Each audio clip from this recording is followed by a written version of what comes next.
नया IBN 7 हौसला है।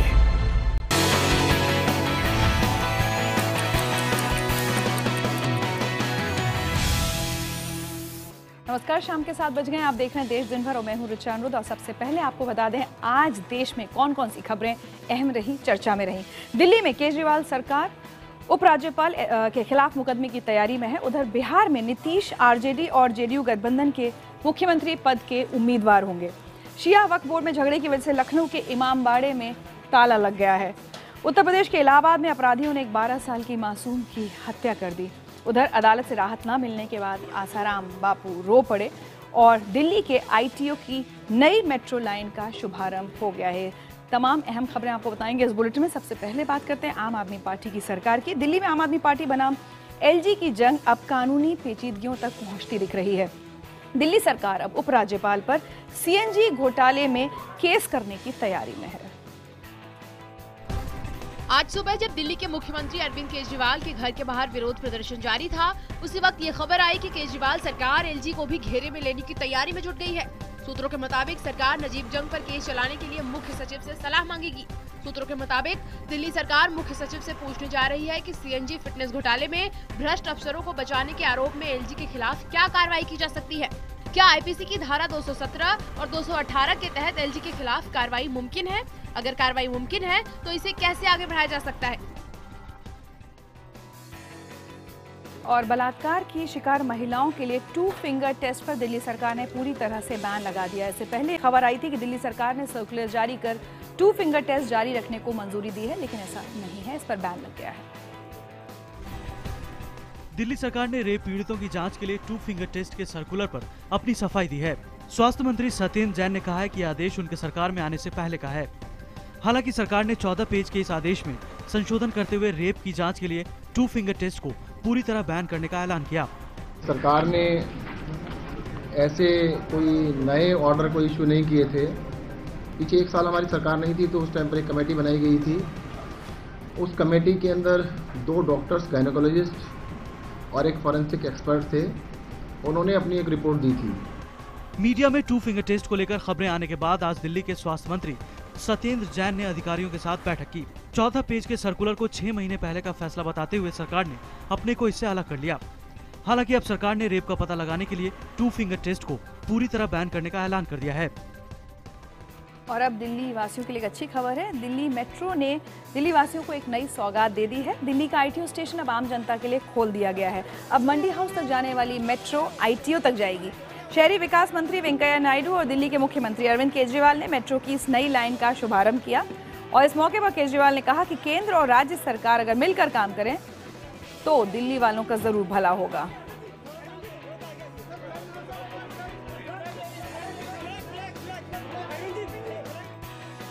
और दिल्ली से अब रुख करते हैं बिहार की तरफ। बिहार में विधानसभा चुनाव के लिए लालू यादव और नीतीश कुमार के बीच गठबंधन हो गया है। नीतीश कुमार दोनों दलों के साझा मुख्यमंत्री पद के उम्मीदवार होंगे।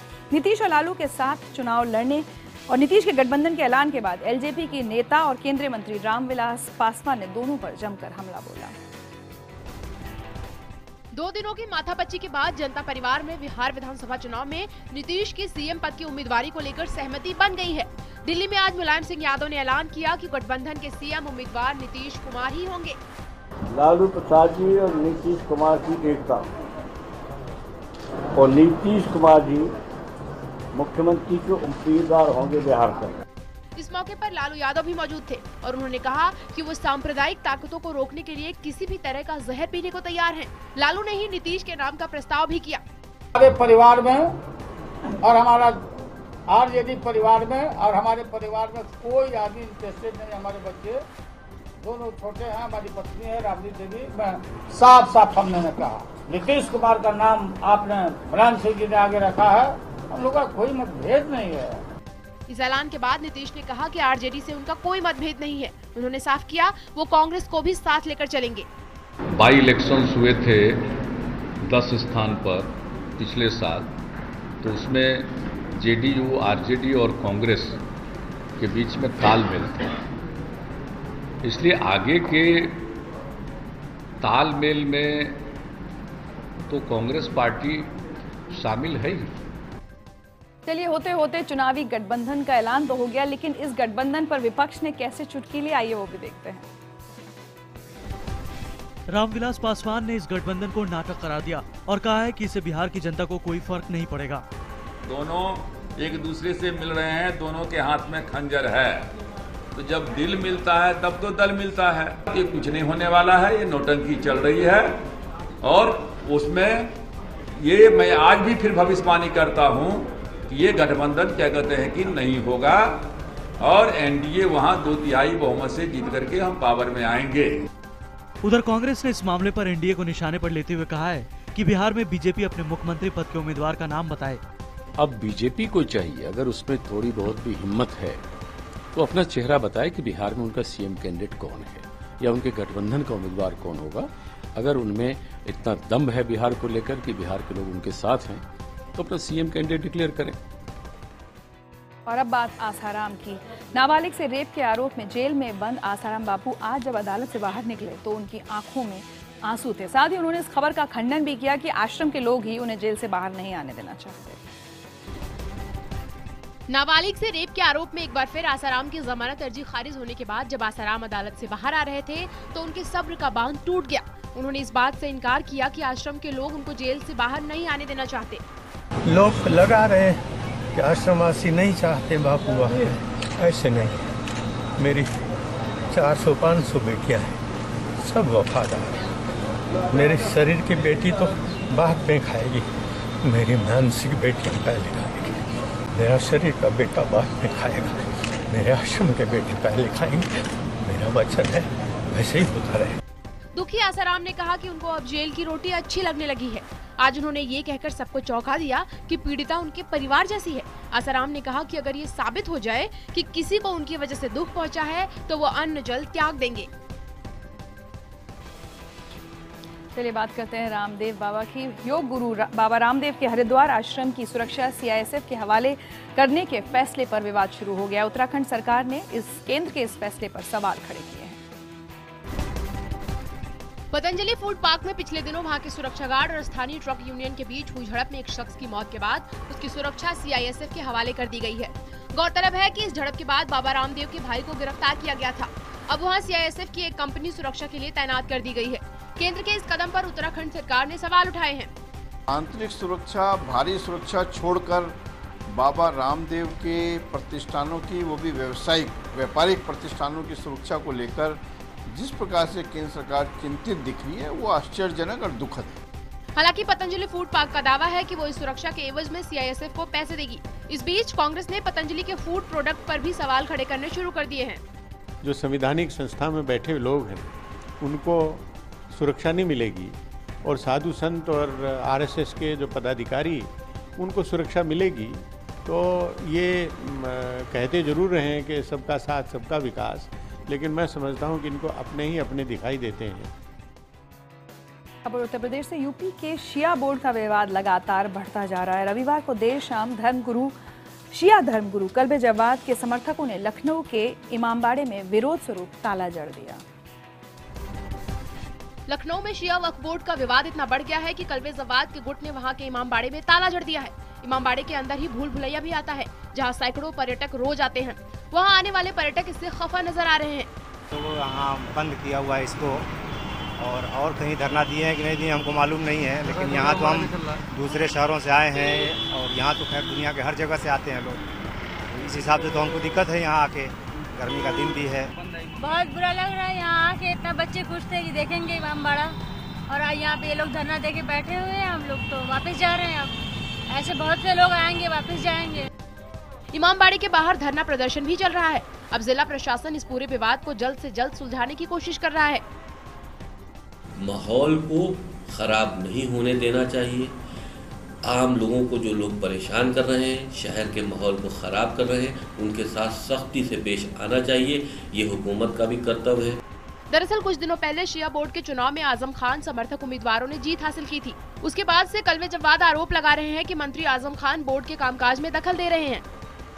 गवर्नमेंट खुली इजाज़त दिए हुए है वक्फ के ख़त्म होने की, और लूट और खसोट मची हुई है। जो हमारे प्रॉपर्टीज़ हैं उनको चोरों को सुपुर्द कर दिया गया, डाकुओं को सुपुर्द कर दिया गया है इस मौजूदा हुकूमत ने।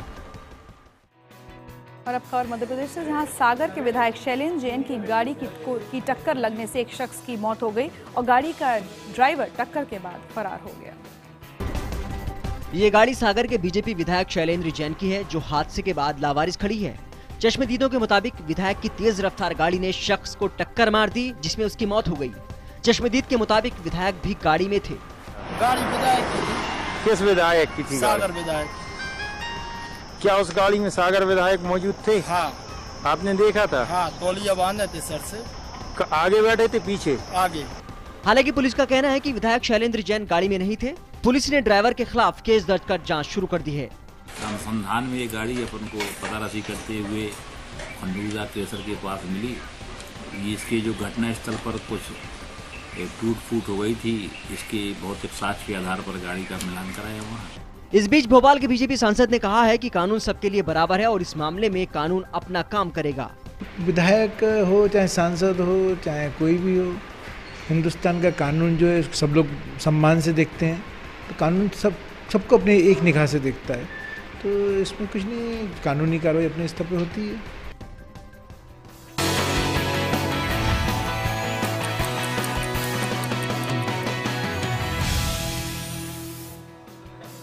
आप देख रहे हैं देश दिन भर। अब खबरें उत्तर प्रदेश से। वाराणसी में आज दोपहर सिगरा इलाके में जबरदस्त विस्फोट से पूरे इलाके में अफरा तफरी मच गई, लेकिन अच्छी बात यह है कि इस विस्फोट में किसी को कोई नुकसान नहीं हुआ। वाराणसी में आज कूड़े के ढेर में भयानक विस्फोट हुआ। इस विस्फोट की आवाज इतनी तेज थी कि पूरे इलाके के लोग दहशत में आ गए। ये विस्फोट सिगरा थाने के सिंचाई विभाग कॉलोनी के गेट के पास हुआ।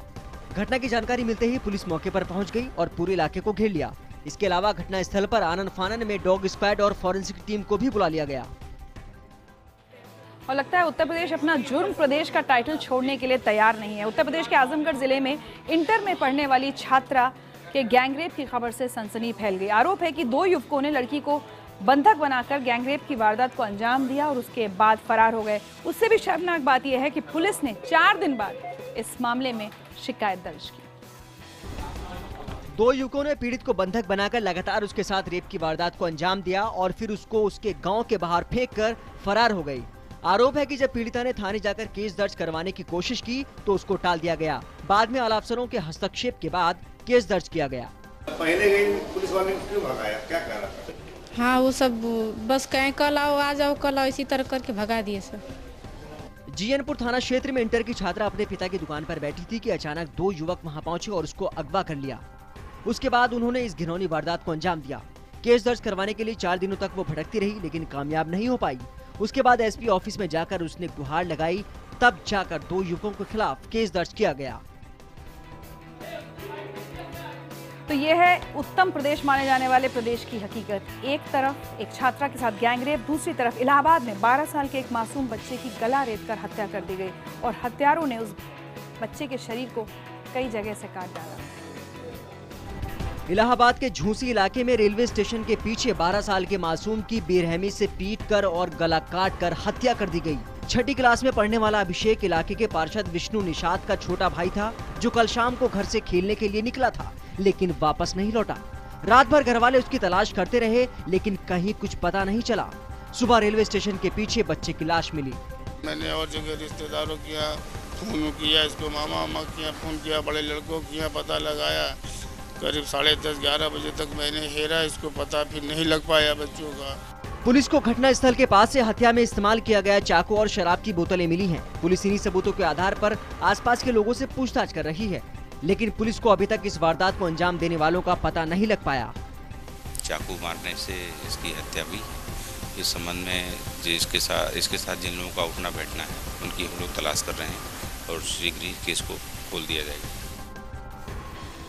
हमारी अगली खबर भी उत्तर प्रदेश से ही है। उत्तर प्रदेश के शाहजहांपुर के पास एक रेलवे स्टेशन पर गर्भवती महिला को वक्त पर इलाज नहीं मिल पाया। ट्रेन में जुड़वा बच्चों को इस महिला ने जन्म दिया, लेकिन उन दोनों बच्चों को बचाया नहीं जा सका। ये घटना रेलवे के भी तमाम दावों की पोल खोलती है। शाहजहांपुर से पास रोजा जंक्शन पर गर्भवती महिला को उचित डॉक्टरी मदद नहीं मिलने के बाद उसने ट्रेन में ही जुड़वा बच्चों को जन्म दिया। बताया जा रहा है कि महिला अवध आसाम एक्सप्रेस से रोहतक से बिहार जा रही थी। इसी दौरान उसको लेबर पेन शुरू हो गया और उसने जुड़वा बच्चों को जन्म दिया। उसका 2-3 को उसमें लेडीज था ना, वो मेरा कुछ हेल्प किया, बाहर लाया, उसी पर सीट पर रख दिया। बच्चा था, दोनों गड़िया साथ सही था जिंदा। बाद में वहाँ बहुत 2-4 घंटा लग गया मेरे आते जाते में, इसी में दोनों खत्म हो गया, डेथ हो गया। बच्चों के जन्म के बाद साथी मुसाफिरों ने मेडिकल सहायता उपलब्ध नहीं होने पर स्टेशन पर गाड़ी को रोककर हंगामा शुरू कर दिया। हंगामा बढ़ता देख महिला और उसके दोनों बच्चों को जिला अस्पताल भेजा गया, लेकिन मासूमों को नहीं बचाया जा सका। जुड़वा बच्चों ने रास्ते में ही दम तोड़ दिया। बड़ी मुश्किल से महिला की जान बचाई जा सकी। चलिए इसी के साथ आज मेरे साथ देश दिन भर में